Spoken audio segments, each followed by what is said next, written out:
الكريم أما بعد فأعوذ بالله من الشيطان الرجيم بسم الله الرحمن الرحيم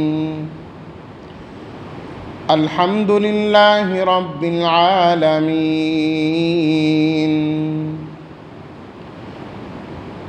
صدق الله مولانا العظيم اللهم صل على سيدنا ومولانا محمد وعلى آل سيدنا ومولانا محمد وبارك وسلم۔ تمام تعریفیں خاص ہیں اس اللہ کے لیے جو تمام جہانوں کا پروردگار ہے۔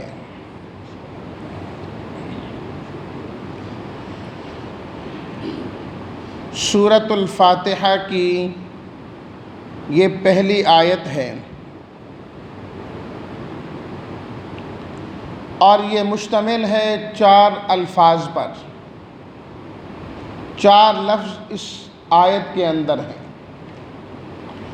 الحمد للہ، رب اور العالمین۔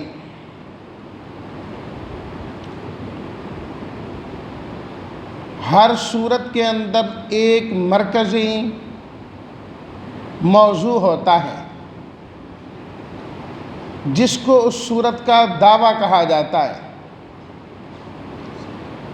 اور باقی ساری کی ساری صورت اس کے گرد گھومتی ہے۔ وہ جو مضمون ہوتا ہے ساری صورت اسی کے متعلق ہوتی ہے، اس کے متعلق کوئی دلیل، کوئی سوال کا جواب، کوئی اور چیز۔ تو جو سورۃ الفاتحہ ہے اس کا دعویٰ سورت یہی ہے، الحمدللہ رب العالمین، کہ تمام کی تمام تعریفیں اللہ کے لیے ہیں جو تمام جہانوں کا پروردگار ہے۔ الحمدللہ کا جو جملہ ہے کہ ہر قسم کی تعریف اور تمام قسم کی تعریفیں جو ہو رہی ہیں، جو ہو چکی ہیں اور جو آئندہ ہوں گی، فرمایا کہ یہ اللہ ہی کے لیے خاص ہے۔ بظاہر تو تعریفیں اور چیزوں کی بھی نظر آتی ہیں اور چیزوں کی بھی کی جاتی ہیں۔ کسی کے حسن کی تعریف کی جاتی ہے کہ یہ بہت حسین و جمیل ہے، اس کی آواز بہت اچھی ہے، اور اسی طرح کسی کے کمال کی تعریف کی جاتی ہے کہ کمال بہت عمدہ ہے۔ دنیا کی بے شمار ایسی چیزیں ہیں کہ انسان دیکھتے ہی تعریف کرنے پر مجبور ہو جاتا ہے۔ کئی مناظر ایسے خوبصورت ہوتے ہیں کہ انسان دیکھتے ہی ایسا خوش ہو جاتا ہے اور روح میں تازگی پیدا ہو جاتی ہے کہ تعریف کرنے پر مجبور ہو جاتا ہے، اور پھر اسی زیب و زینت پر انسان فریفتہ ہوتا چلا جاتا ہے، اسی پر اپنا سب کچھ قربان کرتا چلا جاتا ہے۔ بس وہ چیز مزین کر کے اس کے سامنے پیش کر دی گئی۔ زُيِّنَ لِلنَّاسِ حُبُّ الشَّهَوَاتِ مِنَ النِّسَاءِ وَالْبَنِينَ وَالْقَنَاطِيرِ الْمُقَنطَرَةِ مِنَ الذَّهَبِ وَالْفِضَّةِ وَالْخَيْلِ الْمُسَوَّمَةِ وَالْأَنْعَامِ وَالْحَرْثِ۔ فرمایا کہ لوگوں کے لیے مزین کی گئی مرغوبات کی محبت، جس میں عورتیں بھی شامل، اولاد بھی شامل، سونے اور چاندی کے ڈھیر بھی شامل، جانور بھی شامل، چوپائے بھی شامل، عمدہ قسم کے گھوڑے بھی شامل۔ کسی کو کیا خوبصورت لگ رہا ہے، کسی کو کیا خوبصورت لگ رہا ہے، اور وہ پوری زندگی اپنی اسی پر لگا رہا ہے، اسی شوق میں لگا ہوا ہے، یار یہ چیز مجھے اچھی بہت لگتی ہے۔ کسی کو سبزہ بہت اچھا لگتا ہے، بار بار گھومنے پھرنے ان علاقوں میں جاتا ہے، جہاں کثرت کے ساتھ سبزہ ہے، اور کسی کو پہاڑی علاقوں سے گزرتے ہیں، وہ پیچدار راستے بڑے خوبصورت لگتے ہیں، ان میں گھومنا بڑا اچھا لگتا ہے، بہتا پانی بڑا اچھا لگتا ہے، چشموں کا پانی بڑا خوبصورت لگتا ہے، آسمان کی یہ چھت نیلی بڑی خوبصورت لگتی ہے۔ اللہ تعالیٰ نے بے شمار خوبیاں اور خوبصورتیاں اس کائنات میں پیدا کی کہ انسان ان کو دیکھتا ہے تو ان کی تعریف کرتا ہے۔ فرمایا یہ حقیقت میں ان کی تعریف نہیں ہوتی، یہ اس کے پالنے والے کی تعریف ہوا کرتی ہے، کیونکہ اس کا کیا کمال ہے؟ اسے پیدا تو اللہ نے کیا، اسے جمال تو اللہ نے عطا کیا، اسے کمال تو اللہ نے عطا کیا، اسے خوبصورتی تو اللہ تعالیٰ نے عطا کی۔ کسی بلڈنگ کی تعریف کرنا کہ یہ بہت بہترین بنی ہوئی ہے، وہ حقیقت میں بنانے والے کی تعریف ہوا کرتی ہے۔ اللہ کی مخلوق کی تعریف کرنا حقیقت میں یہ اللہ کی تعریف ہوا کرتی ہے۔ گویا کہ اس جملے کے ذریعے اللہ اس بات کی تعلیم دے رہے ہیں کہ یہ دنیا کے اندر جو تمہیں کثرتیں نظر آ رہی ہیں، خوبصورتیاں نظر آ رہی ہیں، الگ الگ چیزیں نظر آ رہی ہیں، حقیقت میں یہ ساری کثرتیں ایک اللہ کی وحدت کے ساتھ جڑی ہوئی ہیں۔ یہ کوئی کثرت نہیں ہے، یہ کوئی کمال نہیں ہے، حقیقت میں کمال ہے تو الحمدللہ اللہ کی ذات کا ہے۔ تو اللہ تعالیٰ نے بڑے خوبصورت طریقے سے مخلوق پرستی کی بنیاد کو ہی کاٹ دیا۔ اللہ نے مخلوق پرستی کی بنیاد کو ہی کاٹ دیا کہ مخلوق میں تمہیں جو کچھ ہوتا نظر آتا ہے، جو تم دیکھ رہے ہو، یہ اس کا کمال نہیں ہے، یہ میرے رب کا کمال ہے جس نے اسے پیدا کیا ہے۔ کوئی بھی کمال دنیا کا لے لیں، دنیا اس لیے ہی تو اللہ کے راستے سے ہٹی اور شرک میں مبتلا ہوئی کہ جس کا کمال دیکھا اس کے سامنے جھکنے لگ گیا، چمکتا سورج دیکھا اس کی عبادت شروع کر دی، کوئی گائے کے پیچھے لگ گیا، کوئی جمنا کے پیچھے لگ گیا، دریاؤں کے پیچھے لگ گیا، کوئی آگ کے پیچھے لگ گیا۔ وہ مخلوق پرستی میں رہا، جس نے مخلوق کو دیکھا، جس نے خالق کو دیکھا، مخلوق اس کی نظر میں کچھ بھی نہ رہے، وہ خالق تک پہنچا ہی نہیں ہے۔ اللہ نے یہ مخلوق ساری، یہ کائنات ساری اپنے تعارف کے لیے پیدا کی ہے۔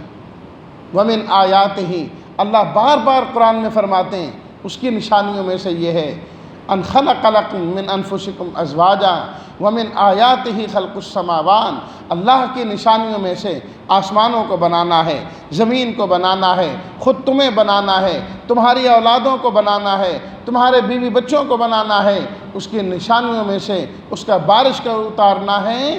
فرمایا یہ رب کی نشانیاں ہیں، تم نشانیاں دیکھتے رہ جاتے ہو، رب العالمین کو دیکھتے ہی نہیں ہو جس نے اسے پیدا کیا۔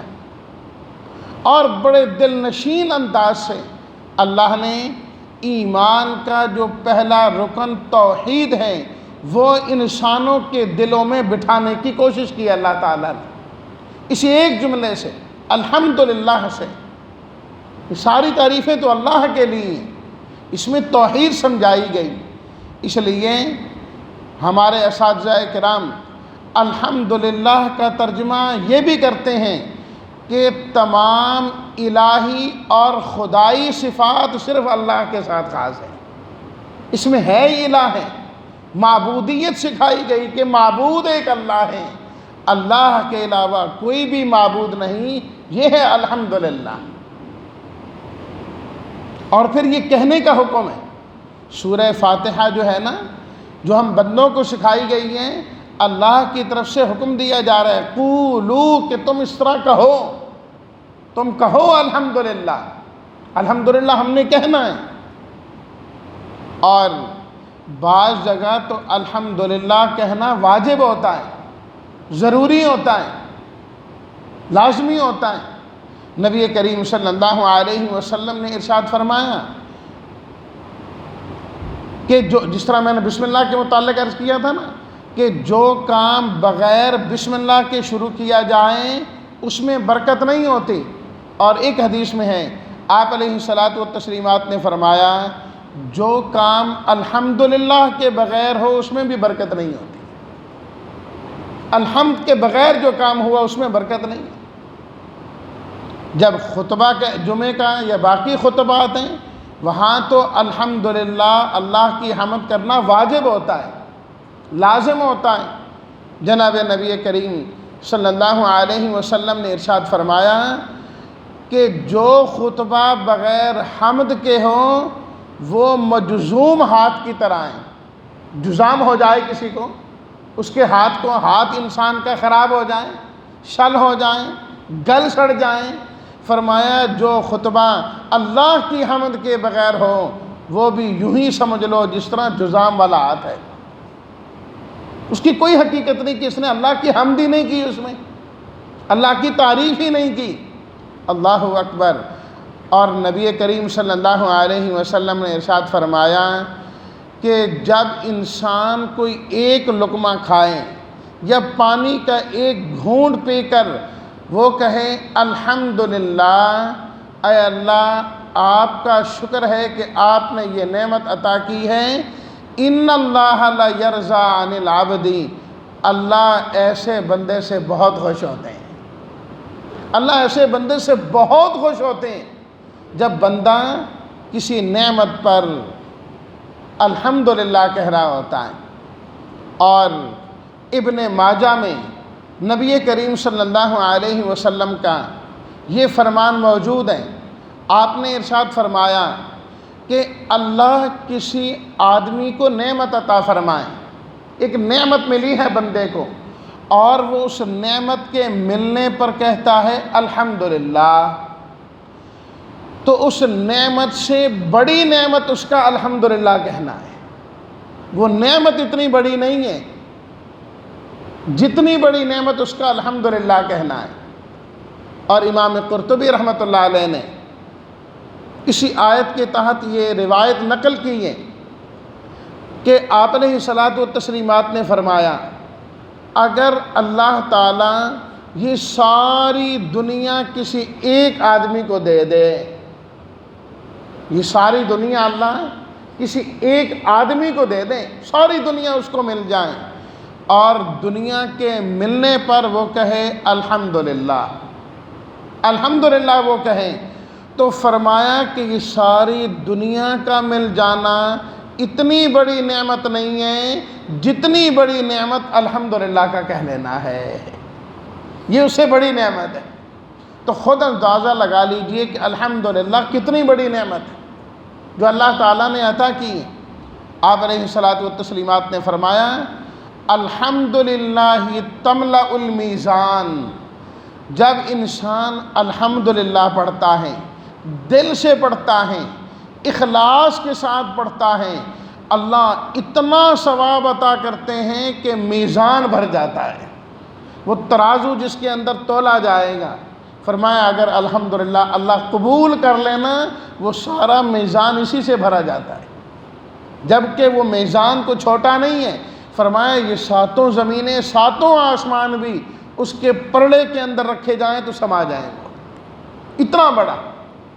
لیکن الحمدللہ اگر انسان دل سے کہے اللہ کے ہاں قبولیت ہو جائے تو وہ میزان بھی بھر جاتا ہے۔ اور ایک روایت میں فرمایا کہ جب انسان سبحان اللہ اور الحمدللہ کہتا ہے اور ایک میں صرف الحمدللہ جب انسان کہتا ہے تو اس کے ثواب سے آسمان اور زمین کا خلا بھر جاتا ہے، آسمان اور زمین کا خلا بھر جاتا ہے۔ یہ کہنے کا حکم ہے الحمدللہ۔ اس کی بڑی حقیقت ہے کہ کائنات کی رنگینیوں میں پھنسے انسان کو اللہ اس ایک جملے کے ذریعے باہر نکال لیتے ہیں اور اسے توحید نصیب فرما دیتے ہیں اس ایک جملے کے ذریعے۔ اور پھر اللہ تعالیٰ نے اس کی سب سے پہلی دلیل بیان کی رب العالمین، وہ رب ہے تمام جہان والوں کا۔ جب تمام جہان والوں کا رب اللہ ہیں تو تو پھر ساری تعریفوں کا مالک بھی اللہ ہے، اور ہر قسم کی عبادت کا مالک بھی صرف اللہ ہے، رب العالمین۔ رب، یہاں میں آگے بڑھنے سے پہلے آپ کو یہاں ایک نقطے کی طرف لے جانا چاہوں گا۔ للہ اللہ کا نام ہے، اللہ کا ذاتی نام ہے، اور اس لفظ کی بڑی خصوصیات ہیں۔ ایک تو میں نے ذکر کیا تھا نا کہ بہت سارے اہل علم کے نزدیک تو یہ اسم اعظم ہے کہ جس کے ذریعے جب دعا مانگی جائے تو اللہ قبول فرماتے ہیں، اور اس کا جو اپنا لفظ ہے نا، اس کی بھی بڑی خصوصیت ہے۔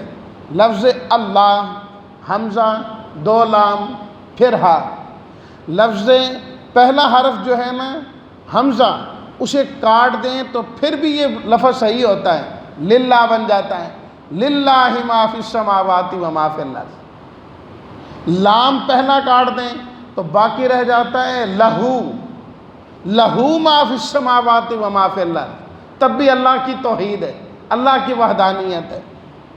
دوسرا لام بھی کاٹ دیں تو پیچھے رہ جاتا ہے هو اللہ الذی لا الہ الا ہو، گویا کہ اس لفظ کے ہر حرف سے اللہ کی ذات اور اللہ کی توحید سمجھ میں آتی ہے۔ ایک حرف میں، اس کے ایک حرف میں اللہ موجود ہے، اللہ کی ذات موجود ہے اس کے اندر۔ رب العالمین، رب کہا جاتا ہے اس ذات کو جو تربیت کرنے والا ہے، پیدا کرنے والا، تربیت کرنے والا، اور پھر آخر میں مغفرت کر دینے والا، اس کو رب کہا جاتا ہے۔ مطلق لفظ رب جب استعمال ہوتا ہے تو اللہ کی ذات ہے، اور اگر اس کے ساتھ کوئی نسبت لگا دی جائے پھر دیگر معنی بھی آتے ہیں، رب المال، مال والا، رب الدار، گھر والا۔ مطلق رب استعمال ہو تو اللہ کی ذات مراد ہوتی ہے۔ تربیت سے ہے رب۔ تربیت کے اندر 2 چیزیں آتی ہیں، ایک ہوتا ہے کہ جس کی تربیت کر رہے ہیں اس کو ہر نقصان سے بچانا، کوئی نقصان نہ پہنچ جائے، یہ تربیت کا پہلا جز ہے۔ تربیت کا دوسرا جز کیا ہے؟ ہر طرح کا نفع اس کو پہنچے، جسمانی نفع بھی پہنچے، روحانی نفع بھی پہنچے۔ تو لفظ رب لا کے بتایا کہ اللہ ہر قسم کی تکلیفوں سے بچانے والا بھی ہیں، اور ہر قسم کا نفع پہنچانے والا بھی اللہ تعالیٰ ہے۔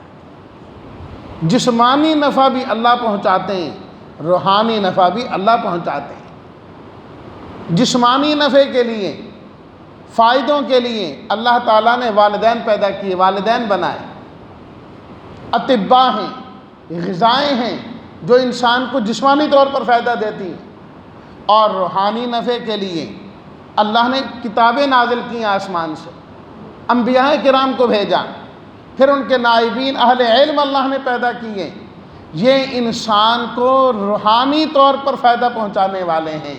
تو ہر قسم کا فائدہ پہنچانے والا اور اس کا بندوبست کرنے والا ایک اللہ ہے۔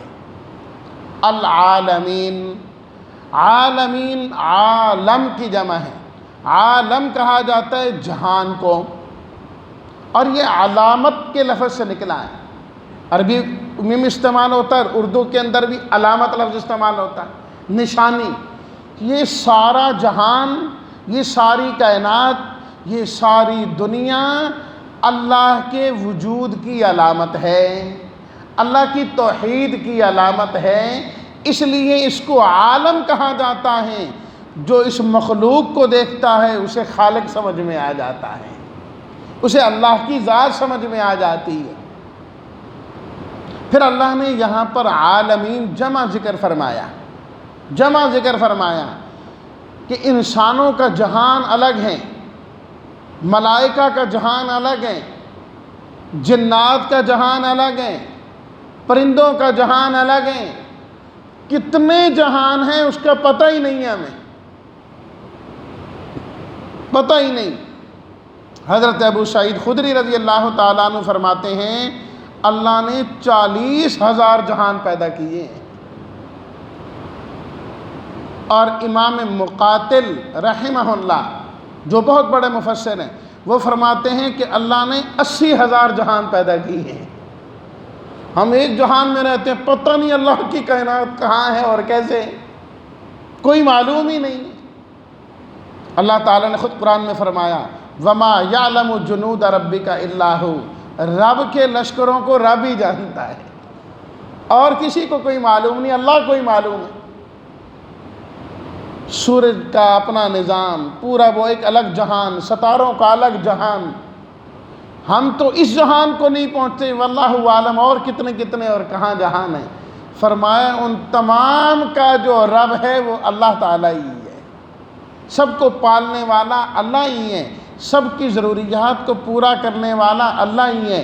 انسان کی ضروریات کو بھی اللہ پورا کرتے ہیں، جنات کی ضروریات کو بھی اللہ پورا کرتے ہیں، ملائکہ کی ضروریات کو بھی اللہ پورا کرتے ہیں، جتنے چوپائے ہیں، جتنے جانور ہیں، جتنے پرندے ہیں، جتنے حشرات الارض ہیں، سمندر کی تہ میں رہنے والی مچھلیاں ہیں، بلوں کے اندر رہنے والے کیڑے اور مکوڑے ہیں، فضاؤں میں اڑنے والے جو ہے نا پرندے ہیں، جنگلات میں رہنے والے ہیں، رب العالمین سب کا رب ایک اللہ ہی ہے۔